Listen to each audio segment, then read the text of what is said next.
শুভ দুপুর বন্ধুরা, আজকে তোমার মেয়ের জন্মদিন জানো। সেই উপলক্ষে আমি কি কি রান্না বান্না করেছি চলো তোমাদেরকে দেখিয়ে দিই। দেখো আমার মেয়ে অলরেডি বসে গেছে খেতে, তার খিদে পেয়েছে। এদিকে দেখো কি কি রান্না করেছি। এখানে ভাত আছে, তার উপরে একটা শসা দিয়েছি, একটা পেঁয়াজ দিয়েছি।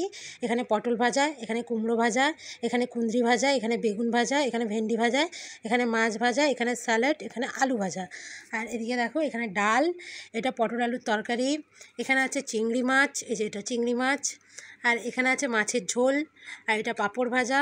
এখানে আছে পায়েস, এখানে আছে দই আর মিষ্টি। আর এখানে আমার মেয়ের চকলেট আছে ফেভারিট। আর এখানে আছে জলের গ্লাস। তো আজকের মেনুতে আমার মেয়ের জন্য আজকে এইসবই করেছি। তো কেমন লাগলো ভিডিওটা তোমরা অবশ্যই কমেন্টে জানিও। আমার মেয়ের জন্য একটু প্রার্থনা করো যেন খুব খুব ভালো থাকে, সুস্থ থাকে সব সময়। আর পড়াশোনা যেন মন দিয়ে করতে পারে, খুব ভালো মনের মানুষ হয়, এটুকুই। তো আর আমার ভিডিওগুলো ভালো লাগলে অবশ্যই লাইক কমেন্ট করো আর ফলো করে দাও আমার চ্যানেলটাকে।